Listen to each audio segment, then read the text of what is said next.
Hello guys, कैसे हो आप सब लोग। दोस्तों आशा करते हैं आप सभी लोग काफ़ी अच्छे होंगे और आप अपनी तैयारी बेहतर तरीके से कर रहे होंगे। जी हाँ दोस्तों, हैंड रिटन नोट्स के माध्यम से हम आपको प्राचीन इतिहास से लेकर आधुनिक इतिहास के जितने भी मोस्ट इंपॉर्टेंट क्वेश्चन होते हैं वो सभी दोस्तों हम आपको step by step video provide करा कर कराएंगे। ठीक है दोस्तों, हम यहाँ पर जितने भी आपको हैंड रिटन नोट्स आपको प्रोवाइड कराएंगे उसमें दोस्तों सीधे सीधे पॉइंट्स इस प्रकार से हमने यहाँ पर लिखे हैं जो कि आपके एग्जाम में दोस्तों पूछे जाते हैं। दोस्तों यहाँ पर आपको एक्स्ट्रा कुछ नहीं पढ़ना है, यहाँ पर केवल आपको वही पॉइंट्स को पढ़ना है जो आपके एग्जाम में आएंगे। दोस्तों यहाँ पर आप देखिएगा दोस्तों, सभी पॉइंट्स इस प्रकार से लिए गए हैं दोस्तों जो कि आपके एग्जाम में दोस्तों बनते हैं।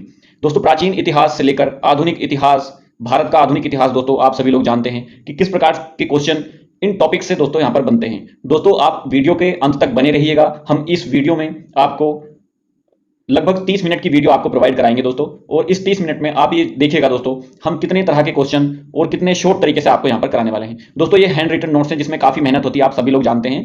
दोस्तों आप यहाँ पर देख सकते हैं सभी हैंड रिटन नोट्स हैं, ठीक है, और काफी अच्छे तरीके से यहाँ पर लिखा गया है और काफी अच्छे तरीके से हम आपको यहाँ पर जो है क्या करने वाले हैं, समझाने वाले हैं। ठीक है, मध्यकालीन भारत देखिएगा, ये हमने सभी जो है दोस्तों अपने हाथों से लिख करके बनाए हैं, वो सभी नोट्स हैं दोस्तों जो कि आपको हम कराने वाले हैं। ठीक है, आपके एग्जाम में बेहतर तरीके से दोस्तों आपकी तैयारी हम यहाँ पर कराने वाले हैं। जी हाँ दोस्तों, देखिएगा दोस्तों हम वीडियो को स्टार्ट करते हैं, और दोस्तों अगर वीडियो आपको अच्छा लगे तो प्लीज चैनल को सब्सक्राइब जरूर कर दीजिएगा। ठीक है, चलिए दोस्तों देखिएगा, मुख्य नगर व उनके संस्थापक। सबसे पहले हम देख लेते हैं मुख्य नगर और उनके संस्थापक को हम यहाँ पर देख लेते हैं दोस्तों। ठीक है, यहाँ से हम स्टार्ट करते हैं और धीरे धीरे हम इसका लेवल जो है इस प्रकार का बनाएंगे जिससे क्वेश्चन आपके एग्जाम में पूछे जाते हैं दोस्तों। और आप यहाँ पर देख पाओगे कि यहाँ पर जो हैंड रिटन नोट्स हैं हमारे, ये आपको काफी अच्छा पसंद आने वाले हैं, क्योंकि दोस्तों यहाँ पर कोई भी एक्स्ट्रा चीज आपको नहीं बताई जाएगी, यहाँ पर केवल आपके एग्जाम ओरिएंटेड ही क्वेश्चन यहाँ पर कराए जाएंगे। ठीक है, चलिएगा दोस्तों देखिएगा, प्रमुख नगर व उनके संस्थापक। इंदौर नगर जो दोस्तों बसाया था वो किसने बसाया था बताइएगा। मल्हार राव होलकर ने इंदौर को जो है यहाँ पर बसाया था। ठीक है, नेक्स्ट है आगरा, दोस्तों किसने बसाया था, सिकंदर लोदी ने। काफी बार एग्जाम में इसी प्रकार से क्वेश्चन पूछे जाते हैं, सीधे सीधे पूछ ले जाते हैं कि आगरा शहर की स्थापना किसने की थी, भोपाल शहर की स्थापना किसने की थी, लखनऊ नगर की स्थापना किसने की थी। तो ठीक है दोस्तों, इसी प्रकार के क्वेश्चन पूछे जाते हैं। आप देखिएगा, आगरा शहर को किसने बसाया था, सिकंदर लोदी ने। भोपाल राज्य को, भोपाल नगर को किसने बसाया था, राजा भोज ने। लखनऊ को किसने बसाया दोस्तों, लखनऊ के संस्थापक कौन है, लक्ष्मण जी। चेन्नई दोस्तों किसने बसाई, फ्रांसिस डे ने। अवध शहादत खान ने। श्रीनगर अशोक ने। पटना किसने दोस्तों, शेरशाह सूरी ने। ठीक है, अब देखते हैं नीचे, जौनपुर फिरोज शाह तुगलक ने बसाया दोस्तों। हिसार किसने बसाया, फिरोज शाह तुगलक ने। फतेहाबाद फिरोज शाह तुगलक। तो दोस्तों ये कितने हो गए, यहाँ पर 3 हो गए। ठीक है, तीनों को किसने बसाया था, माफी चाहूंगा, इन तीनों को किसने बसाया, जौनपुर, हिसार और फतेहाबाद। दोस्तों ये सभी को किसने बसाया, फिरोज शाह तुगलक ने। आपको काफी अच्छे से याद हो जाएगा। ठीक है, कश्मीर दोस्तों किसने बसाया, शमसुद्दीन शाह ने। ठीक है, जैसे अभी आपने पीछे देखा जो श्रीनगर था वो अशोक ने बसाया था, लेकिन श्रीनगर के बाद आप यहाँ पर देखेंगे कश्मीर किसने बताया, तो शमसुद्दीन शाह ने। ठीक है, फिर है बीजापुर दोस्तों, यूसुफ आदिल शाह ने बसाया। वैशाली राजा विशाल ने। और सूरतगढ़ दोस्तों महाराजा सूरत सिंह ने। अहमदाबाद अहमद शाह प्रथम ने दोस्तों। जयपुर किसने बसाया, आप देखिएगा, जयपुर किसने बसाया, जयपुर सवाई जय सिंह ने बसाया दोस्तों। अजमेर किसने बसाया दोस्तों, राजा अजय देव ने। ठीक है, मुर्शिदाबाद मुर्शिद कुली खान ने। दोस्तों रैमिंग भी मैच करिए, मुर्शिदाबाद मुर्शिद के नाम से ही दोस्तों, क्योंकि जो पहले राजा होते थे वो कोशिश करते थे कि उनको काफी समय तक याद रखा जाए। ठीक है, तो अपने ही नाम पर कुछ के नाम आपको जो है देखने को मिल जाएंगे। ठीक है, आप यहाँ पर देखिएगा, मुर्शिदाबाद किसने बसाया, मुर्शिद कुली खान ने।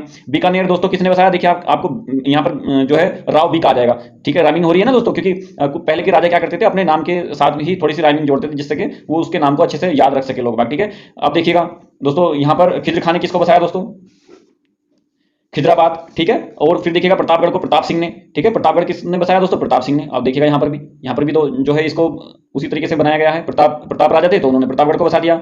ठीक है, डूंगरपुर को दोस्तों यहाँ पर आप देखिएगा सहरावल डूंगर सिंह, बिल्कुल सही दोस्तों, देखिएगा काफी अच्छे से आप इसको याद रख सकते हैं दोस्तों। क्वेश्चन को देखकर आपको पता चल जाएगा एग्जाम में कि ये किस प्रकार के क्वेश्चन हैं और आप उसका आंसर किस प्रकार से करोगे, क्योंकि ज्यादातर जो आप यहाँ पर देख रहे हैं दोस्तों, यहाँ पर राजा अपने नाम से रिलेटेड ही उस शहर का नाम जो है क्या करते थे, रखते थे।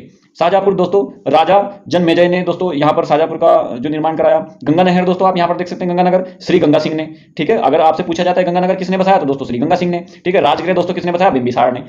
ठीक है, चलिए दोस्तों देखते हैं। नेक्स्ट है दोस्तों यहाँ पर उदयपुर दोस्तों राणा उदय सिंह ने। वेरी गुड दोस्तों, काफी अच्छे क्वेश्चन है, देखिए उसी प्रकार से बताए जा रहे हैं। जोधपुर राजा जोध जी ने। ठीक है, अगर आपके एग्जाम में पूछा जाता है कि जोधपुर किसने बसाया, तो दोस्तों उसमें आप देखिएगा कि किस राजा के नाम के आसपास दोस्तों उस शहर का नाम मिलता जुलता है। ठीक है, तो आपको इस प्रकार से चेक करना है कि वहां पर जो है कौन सी चीजें रिलेट कर रही है। हैदराबाद दोस्तों निजाम उल मुल्क ने। पाटलिपुत्र उदयन ने दोस्तों। ठीक है, पाटलिपुत्र किसने बताया, उदयन ने। और चंद्रावस्ती दोस्तों चंद्रगुप्त मौर्य ने। ठीक है, नेक्स्ट है जैसलमेर दोस्तों अब आप इसको देखिएगा, यहाँ पर भारी जैसल, इसका नाम हो जाएगा भाटी जैसल, ठीक है। नेक्स्ट दोस्तों यहाँ पर देखिएगा फतेहपुर सीकरी किसने बसाया? अकबर ने। दोस्तों कई बार ये एग्जाम में आ चुका है, आपने देखा होगा फतेहपुर सीकरी किसने बसाया, ठीक है। नेक्स्ट देखते हैं फिरोजाबाद, दोस्तों फिरोज शाह तुगलक, देखिएगा फिरोज शाह तुगलक आ गया। अमृतसर दोस्तों किसने बसाया? गुरु रामदास ने, ठीक है। किशनगढ़ किशन सिंह राठौड़, दोस्तों यहाँ पर मैं राइमिंग देखो, आप देखिएगा ये राजा वही थे जिन्होंने अपने नाम से रिलेटेड ही नगरों का नाम रखा। गुजरात दोस्तों मुजफ्फर शाह ने, कलकत्ता जॉब चाणक्य ने, ठीक है। और मानिक है दोस्तों राजा अमोघ वर्ष ने, ठीक है। नेक्स्ट है तुगलकाबाद दोस्तों किसने किया? गयासुद्दीन तुगलक, ठीक है। अब चलते हैं नेक्स्ट आप देखिएगा दोस्तों यहाँ पर, ठीक है। इंपॉर्टेंट क्वेश्चन है दोस्तों, आप यहाँ पर देखिएगा प्लासी की लड़ाई किस वर्ष में लड़ी गई थी? दोस्तों ये क्वेश्चन कई बार एग्जाम में रिपीट हुआ है, ठीक है। इस पेज के बाद में जो आपको एक पेज देखने को मिलेगा दोस्तों, वहां से हम प्राचीन इतिहास यहाँ से शुरू कर देंगे, ठीक है। आप फिलहाल इन क्वेश्चनों को देख लीजिए जो कि आपके एग्जाम में बनते हैं, ठीक है। देखिएगा प्लासी की लड़ाई दोस्तों, आप देखिएगा प्लासी की लड़ाई किस वर्ष में लड़ी गई थी दोस्तों? 23 जून 1757 में, राइट। नेक्स्ट है मुकुट के प्रतिनिधि को गवर्नर जनरल के बजाय वायसराय कहा जाने लगा? कब कहा जाने लगा दोस्तों? यहाँ पर आप देखिएगा 1858 से। सोरो ऑफ बिहार के नाम से जाने वाली नदी कौन सी है दोस्तों? यहाँ पर आ जाएगा कोसी नदी, ठीक है। नेक्स्ट है भारतीय पुरातत्व का पिता के रूप में नामित व्यक्ति कौन है दोस्तों? अलेक्जेंडर कनिंघम, ठीक है। वेरी गुड दोस्तों, काफी अच्छा क्वेश्चन है ये कई बार जो है एग्जाम में रिपीट हुआ है, ठीक है। इस प्रकार से देखिए हमने आपको क्वेश्चन देने की कोशिश की है हैंड रिटन नोट्स के माध्यम से, ताकि आपको कोई भी नोट्स दोस्तों खरीदना ना पड़े, ठीक है। ये क्वेश्चंस की सीरीज दोस्तों प्राचीन इतिहास से लेकर के और आधुनिक भारत का इतिहास तक दोस्तों हम सभी पीडीएफ आपको लास्ट की वीडियो में प्रोवाइड कराएंगे, ठीक है। उसका डिस्क्रिप्शन हम वीडियो के लिंक वीडियो के डिस्क्रिप्शन बॉक्स में दे देंगे, ठीक है, वीडियो का लिंक, और जो है आप वहां से डाउनलोड कर सकते हैं, ठीक है।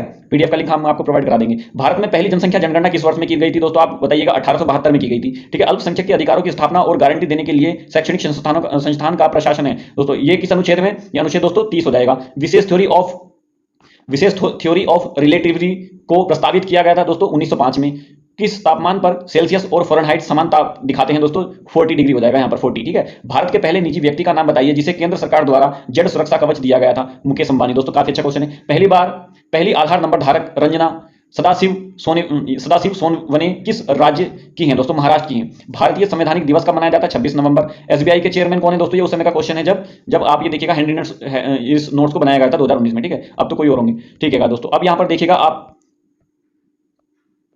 अब देखिएगा दोस्तों यहाँ से सिंधु घाटी सभ्यता, दोस्तों हम यहाँ से धीरे धीरे अपने स्टेप्स को बढ़ाएंगे और आप यहाँ पर देखेंगे कि आपको कितने प्रकार की चीजें आपको नई नई यहाँ पर जानने के लिए मिल जाएंगी, ठीक है। देखिए सिंधु घाटी सभ्यता के बारे में दोस्तों हम पढ़ेंगे आज, ठीक है। आप यहाँ पर देखिएगा भारत में पाए जाने वाले सिंधु घाटी सभ्यता के स्थल, आप देखिएगा दोस्तों भारत में कौन कौन से स्थल है सिंधु घाटी सभ्यता के? कालीबंगा है, आप यहाँ पर देखिएगा, ठीक है। कौन सा है? कालीबंगा है, ठीक है। कालीबंगा के बाद में दोस्तों फिर क्या आएगा? लोथल, ठीक है। और फिर यहाँ से आप नीचे की ओर आओगे तो आप यहाँ पर देखोगे अभी एक सेकंड, यहाँ पर देखोगे आप धोलावीरा, ठीक है। अब इन ये जगह आपने देखी दोस्तों, यहाँ पर क्या क्या चीजें मिली हैं दोस्तों, ये कहाँ पर पड़ते हैं वो भी हम आपको यहाँ पर बताएंगे। चलिए दोस्तों आप देखिएगा, दोस्तों जो कालीबंगा है, कालीबंगा कहाँ पर है? आप यहाँ पर देखिएगा, ठीक है। कालीबंगा है तो दोस्तों ये कहाँ पर है? ये राजस्थान में पड़ता है, ठीक है। अब देखिएगा दोस्तों यहाँ से किन किन साक्ष्य के जो है प्रमाण हमको मिले हैं, तो यहाँ पर आप देख सकते हैं दोस्तों सौंदर्य प्रधान का मतलब दोस्तों जो उस समय की लेडीज थी दोस्तों, वहां पर वो किस प्रकार की चीजों का यूज करती थी। जैसे आजकल अपने सौंदर्य को बनाने के लिए लेडीज तरह तरह की चीजों का यूज करती हैं दोस्तों, उस समय पर भी ये चीजें यूज होती थी, ठीक है। तो इसके जो प्रमाण मिले हैं तो दोस्तों वो कहां से मिले हैं आप बताइएगा? कालीबंगा से मिले हैं। और दोस्तों क्या मिला है? लिपस्टिक मिली है, ठीक है। नेक्स्ट देखते हैं दोस्तों युग्म समाधियां, दोस्तों युग्म समाधियों से मतलब है कि यहाँ पर दोस्तों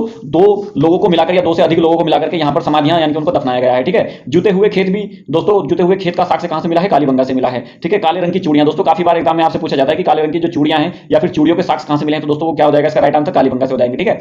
हवन कुंड मिला है दोस्तों कालीबंगा से, जो कि राजस्थान में है, ठीक है। हवन कुंड मिला है। और यहाँ पर दोस्तों देखिए घग्गर प्राचीन, यहाँ पर देखिए सरस्वती, ठीक है। घग्गर में क्या मिला है? प्राचीन सरस्वती की मूर्ति मिली है, ठीक है, ठीक है। यहाँ पर आप देखिएगा दोस्तों नीचे आप देखिएगा लोथल, ठीक है। लोथल से दोस्तों हमको क्या क्या मिला है आप यहाँ पर देखिएगा। सबसे पहली बात तो दोस्तों हम आपको बताएंगे कि यहाँ पर लोथल कहाँ पर पड़ता है। दोस्तों लोथल जो है गुजरात में पड़ता है, ठीक है। आप यहाँ पर देखेंगे मनके का कारखाना दोस्तों लोथल से प्राप्त हुआ है, ठीक है। मनके का कारखाना के जो साक्ष्य हैं वो कहां से मिले हैं? लोथल से मिले हैं। फिर गोदीवाड़ा यानी कि डॉकयार्ड, ठीक है, डॉकयार्ड दोस्तों कहां पर मिला है? ये लोथल से मिला है। बंदरगाह के जो साक्ष्य मिले हैं दोस्तों वो कहां से मिले हैं? लोथल से मिले हैं, ठीक है। और लोथल से क्या मिला है? धान की भूसी मिली है, ठीक है। अगर आपसे क्वेश्चन आपके एग्जाम में पूछ लिया जाता है कि धान की भूसी दोस्तों भारत के किस स्थल से मिली है, तो लोथल से मिली है, जो कि गुजरात में पड़ता है, ठीक है। यहाँ पर दोस्तों भोग्या नदी के भी यहाँ पर साक्ष्य मिले हैं। हवन कुंड दोस्तों, हवन कुंड आप यहाँ पर देखिएगा, हवन कुंड भी यहाँ पर मिला है दोस्तों, ठीक है, जिसको अग्निकुंड के साक्ष्य मिले हैं, ठीक है। नेक्स्ट देखते हैं दोस्तों यहाँ पर फिर क्या है? धोलावीरा है। आप यहाँ पर देखिएगा धोलावीरा, जो कि कहां पर? गुजरात में ही है, जो कि गुजरात कक्ष में है दोस्तों। यहां पर क्या मिला? स्टेडियम के प्रमाण मिले हैं, ठीक है। फिर नेम प्लेट के प्रमाण मिले हैं, नेम प्लेट के प्रमाण, ठीक है। चलिए दोस्तों नेक्स्ट देखते हैं। नेक्स्ट देखिएगा दोस्तों सुलकोतदा, यह गुजरात राज्य में है। यहां से घोड़ों की अस्थियों के प्रमाण मिले हैं दोस्तों। आप देखिएगा कितने तरह के चीजें आपको यहां पर हम आपको प्रोवाइड करा रहे हैं दोस्तों। आपको केवल इस वीडियो को अच्छे से वॉच करना है और इस वीडियो को प्रॉपर वॉच करना है, ठीक है। आपको अंदाजा लग जाएगा कि जो आपको नोट्स यहां पर प्रोवाइड हो रहे हैं दोस्तों किस लेवल के हैं, ठीक है। सिंधु घाटी सभ्यता के लोगों को घोड़े का ज्ञान था या नहीं था दोस्तों, ठीक है, नहीं था, ठीक है। सिंधु घाटी सभ्यता के लोगों को लोहे का ज्ञान नहीं था। किस चीज का ज्ञान था दोस्तों? तांबे का ज्ञान था। सिंधु घाटी सभ्यता के लोग मात्र देवी की पूजा करते थे, ठीक है। नेक्स्ट हड़प्पा के लोग यहाँ पर देख सकते हैं दोस्तों, रावों को दफनाते थे, मतलब माफी चाहूंगा, शवों को दफनाते थे, ठीक है। क्या करते थे सिंधु घाटी हड़प्पा के लोग शवों को क्या करते थे दोस्तों? दफनाते थे, ठीक है। मोहनजोदड़ो में शवों को जलाने की प्रथा थी। देखिए हड़प्पा में तो क्या करते थे, हड़प्पा सभ्यता में क्या करते थे? दफनाते थे। लेकिन वहीं पर मोहनजोदड़ो में शवों को जलाने की प्रथा थी, ठीक है। आप इसको याद रखिएगा। कालीबंगा में बेलनाकार मोहरें मिली हैं दोस्तों। कालीबंगा अभी हमने आपसे बताया था, कालीबंगा कहां पर है दोस्तों? राजस्थान में है। वहां से क्या क्या साक्ष्य मिले वो हमने आपको बताया दोस्तों। वहां पर लिपस्टिक के साक्ष्य मिले हैं, काली रंग की चूड़ियां वहां पर मिली हैं, ठीक है।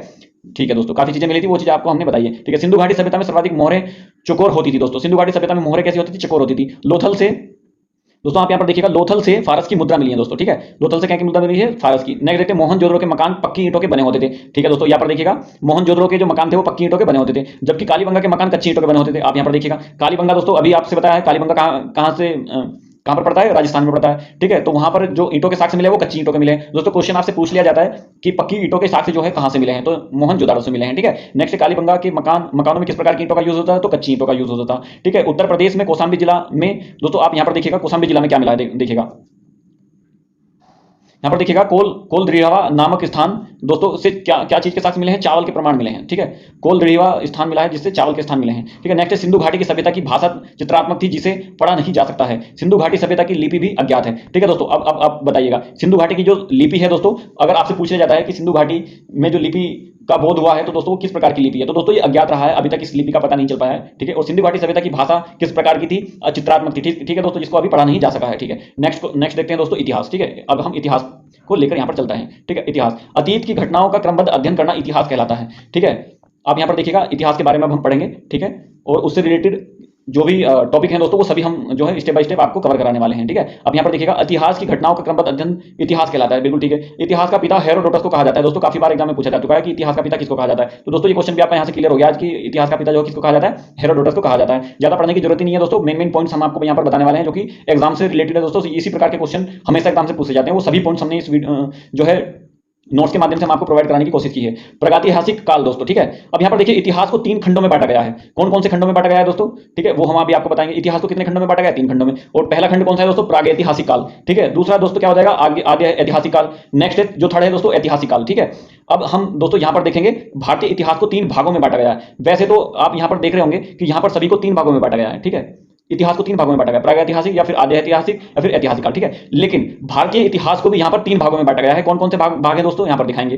चलिए दोस्तों, भारतीय इतिहास को कितने भागों में बांटा गया? 3 भागों में। कौन कौन से? प्राचीन भारत का इतिहास, सिंधु सभ्यता से 712 वर्ष ईसा पूर्व, ठीक है। और फिर है दोस्तों सेकंड है हमारा मध्यकालीन भारत का इतिहास, जो कि 7 से 12 से दोस्तों कब तक रहा है? 1707 ईस्वी तक रहा है। और आधुनिक भारत का इतिहास जो रहा है 1707 ईस्वी से 1947 तक रहा है दोस्तों, ठीक है। हम आपको स्टेप बाय स्टेप कराने वाले हैं। देखिए दोस्तों, हम आपको पहले क्या कराएंगे? प्राचीन भारत के इतिहास को जानने के स्रोत, ठीक है दोस्तों। प्राचीन भारत के जानने के स्रोत क्या क्या है? ऐतिहासिक ग्रंथ हैं, विदेशी यात्रियों का विवरण है, और ठीक है, पुरातात्विक संबंधित साक्ष्य हैं दोस्तों। 3 प्रकार के साक्ष्य हैं। हम अपने भारत के प्राचीन इतिहास को किस प्रकार से जान सकते हैं?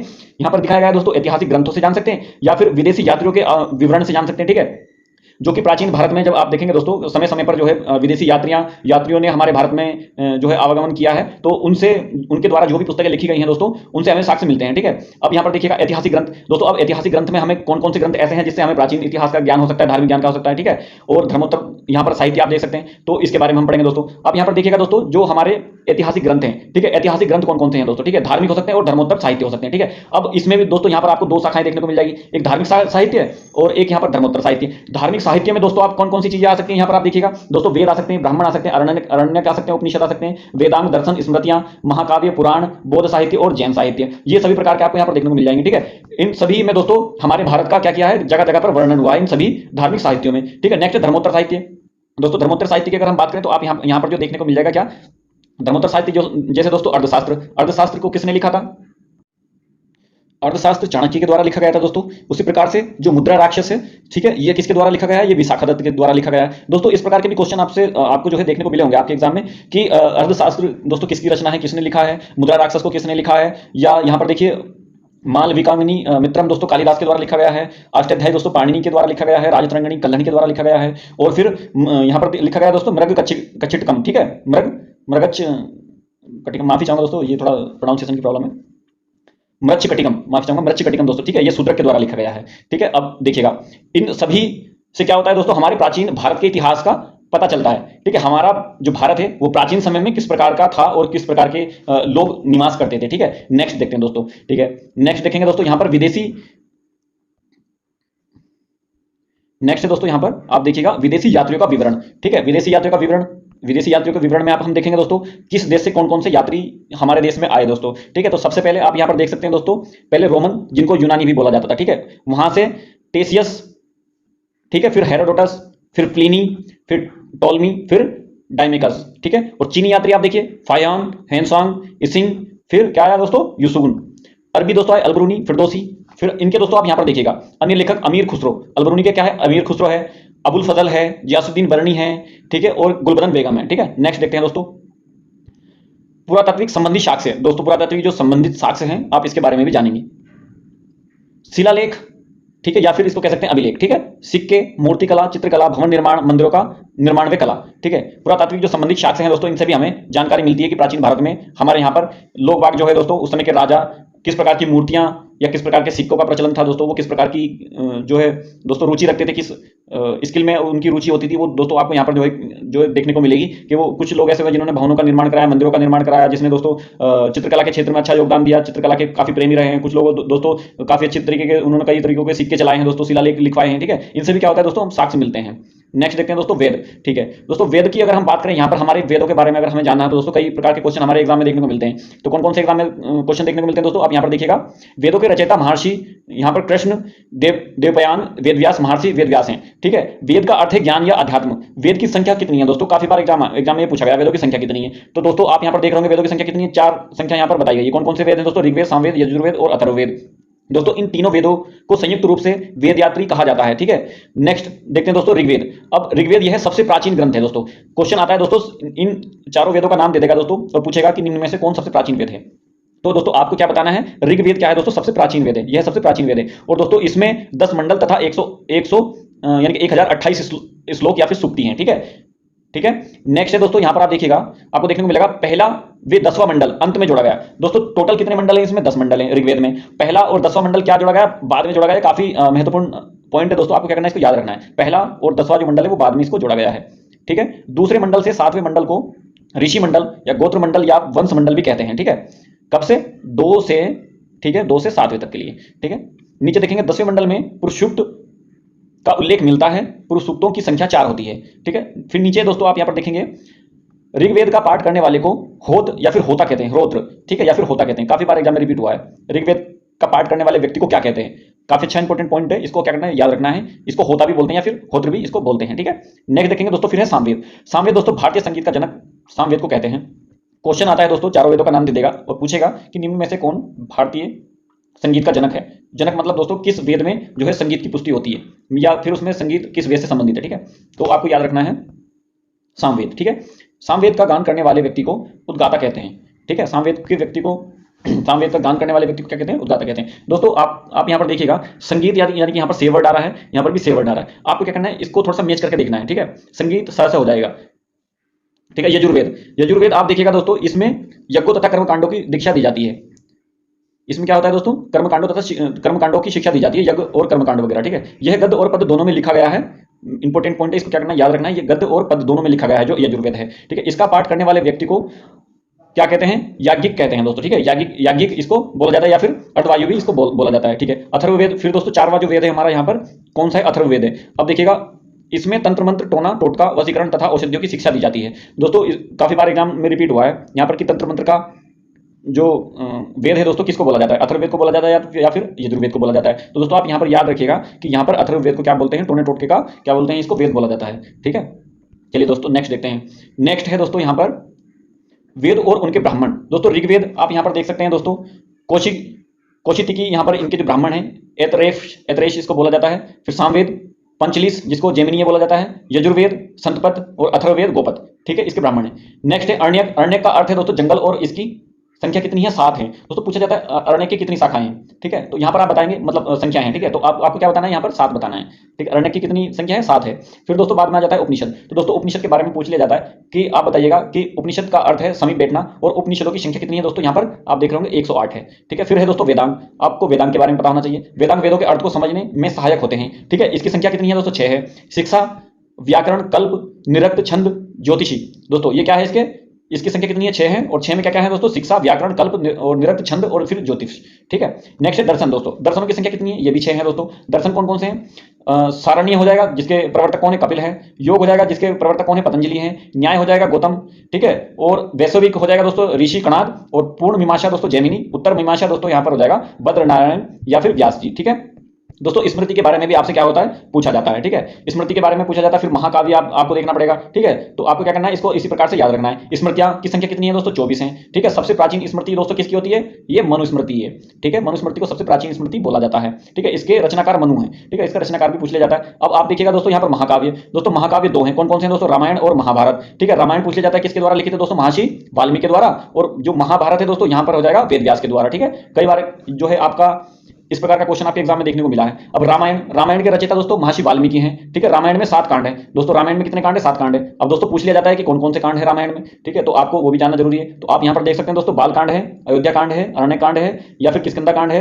नेक्स्ट जो 5वें नंबर का सुंदर कांड है, फिर छठा युद्ध कांड है दोस्तों। ठीक है, लंका कांड जिसको बोला जाता है, फिर उत्तर कांड है। ठीक है, आपको क्या करना है दोस्तों, इसको अच्छे से याद रखना है, इसकी संख्या याद करनी है। कितने कांड होते हैं, 7 कांड होते हैं। रामायण किसने लिखी थी, वाल्मीकि ने लिखी थी। फिर है दोस्तों महाभारत। ठीक है, महाभारत के बारे में आपसे पूछा जाता है। ठीक है, महाभारत में क्या पूछा जाता है, आप देखिएगा महाभारत के रचयिता दोस्तों किसको बोला जाता है, महर्षि वेदव्यास जी को बोला जाता है। महाभारत में पहले श्लोक दोस्तों कितने थे, 24,000 थे, लेकिन वर्तमान में यह संख्या 1 लाख हो चुकी है। दोस्तों काफी अच्छा क्वेश्चन है। पहले जो महाभारत में श्लोक थे वो कितने थे, 24,000 थे, लेकिन वर्तमान में उनकी संख्या बढ़कर कितनी हो गई है, 1 लाख हो चुकी है। यह विश्व का सबसे बड़ा महाकाव्य है, इसे जय संहिता भी बोलते हैं। दोस्तों काफी अच्छा ये पॉइंट है, आपको क्या करना है, इसको अच्छे से याद करना है। दोस्तों क्वेश्चन एग्जाम में कई बार फंसा है कि जय संहिता किसको बोला जाता है, महाभारत को बोला जाता है या फिर रामायण को बोला जाता है। ठीक है, तो इस प्रकार से भी पूछा जाता है। तो आपको क्या करना है, इसको याद रखना है। ठीक है, पुराण दोस्तों, पुराणों के रचयिता लोमहर्ष या फिर उग्रश्रवा है। ठीक है, उग्रश्रवा इसको बोला जाता है। ठीक है, लोमहर्ष या फिर उग्रश्रवा।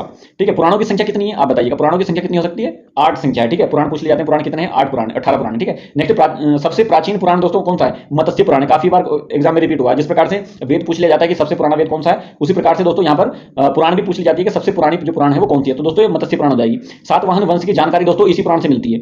ठीक है, सातवाहन जो वंश हुए हैं दोस्तों उनकी जानकारी मिलती है वो यहाँ से जो मत्स्य पुराण से मिलती है। ठीक है, फिर दोस्तों विष्णु पुराण, मौर्य वंश की जानकारी मिलती है विष्णु पुराण से। ठीक है, और वायु पुराण से दोस्तों गुप्त वंश की जानकारी मिलती है। ठीक है, नेक्स्ट देखते हैं दोस्तों बौद्ध साहित्य। बौद्ध साहित्य में आप यहाँ पर देखेंगे 16 महाजनपदों का उल्लेख अंगुत्तर निकाय में हुआ है दोस्तों। ठीक है, ये क्वेश्चन बनता है दोस्तों, जो 16 महाजनपद थे उनका उल्लेख किस साक्ष्य में मिला है, तो दोस्तों बौद्ध साहित्य से मिला है। ठीक है, बौद्ध साहित्य में 16 महाजनपदों का उल्लेख मिला है, लेकिन ये अंगुत्तर निकाय में है। ठीक है, महाजनपदों का उल्लेख किसमें है, अंगुत्तर निकाय में। ठीक है दोस्तों, नीचे देखोगे आप दोस्तों यहाँ पर जातक कथाएं, जातक कथाओं का संबंध महात्मा बुद्ध के जन्म से पूर्व की घटनाओं से है। ठीक है, आपसे दोस्तों पूछा जाएगा कि जातक कथाओं का जो संबंध है वो किससे है, तो आप दोस्तों आपको क्या करना है, सीधे सीधे बताना है कि महात्मा बुद्ध के जन्म से पूर्व की घटनाओं से है। ठीक है, यानी कि जब महात्मा बुद्ध का जन्म नहीं हुआ था उससे पूर्व में जो भी घटनाएं होती है उनका जो संबंध है तो वो दोस्तों जातक कथाओं से। ठीक है, नेक्स्ट जैन साहित्य दोस्तों, आप यहाँ पर देखिएगा जैन साहित्य को आगम कहते हैं। भगवती सूत्र में 16 महाजनपदों का उल्लेख मिलता है। ठीक है, भगवती सूत्र में जो है 16 महाजनपदों का उल्लेख मिलता है। नेक्स्ट भद्रबाहु के द्वारा रचित कल्प सूत्र में 24 तीर्थंकरों को जीवनियों का उल्लेख मिलता है। ठीक है, जीवनियों का उल्लेख मिलता है। ठीक है, नेक्स्ट देखते हैं दोस्तों मध्यकालीन इतिहास। ठीक है, मध्यकालीन भारत, आप यहां पर देखिएगा मध्यकालीन भारत दोस्तों, भारत पर अरबों का आक्रमण। ठीक है, इसको क्या करना है दोस्तों, आपको रीड करना है किस प्रकार से, मध्यकालीन भारत। और मध्यकालीन भारत में दोस्तों भारत पर अरबों का आक्रमण हुआ। ठीक है, अब यहां पर इसके बारे में पढ़ेंगे। अली अहमद के द्वारा रचित चर्चनामा, जिसको फतेहनामा से हमें अरबों के भारत पर आक्रमण तथा सिंध के इतिहास की जानकारी मिलती है। दोस्तों इसकी जानकारी किससे मिलती है, जो कि अरबों का आक्रमण हुआ था वो किससे मिलती है, फतेहनामा से। ठीक है, हमें अरबों के भारत पर आक्रमण तथा सिंध के इतिहास की जानकारी मिलती है। 2 चीजों की जानकारी हमें यहाँ पर मिलती है, सिंध के इतिहास की जानकारी मिलती है और अरबों के आक्रमण की जानकारी मिलती है। भारत पर प्रथम सफल आक्रमण दोस्तों 712 ईसा पूर्व में मोहम्मद बिन कासिम के नेतृत्व में सिंध पर किया गया था। उस समय सिंध का शासक राजा दाहिर था दोस्तों। ठीक है, आपको क्या करना है दोस्तों, इसी प्रकार से इसको रीड करना है स्टेप बाय स्टेप। ठीक है, भारत पर प्रथम सफल आक्रमण दोस्तों 712 ईस्वी में मोहम्मद बिन कासिम के नेतृत्व में सिंध पर किया गया था। ठीक है, उस समय सिंध का राजा दोस्तों कौन था, राजा दाहिर था। सबसे पहला जो आक्रमण दोस्तों भारत पर हुआ वो मोहम्मद बिन कासिम के नेतृत्व में हुआ। ठीक है, जो उस समय का राजा कौन था, राजा दाहिर था। ठीक है, अरबों के आक्रमण का मुख्य उद्देश्य धर्म संपदा को लूटना और इस्लाम धर्म का प्रचार प्रसार करना था। दोस्तों काफी अच्छा क्वेश्चन है ये। ठीक है, काफी अच्छा टॉपिक है, आपको इसको अच्छे से रीड करना है।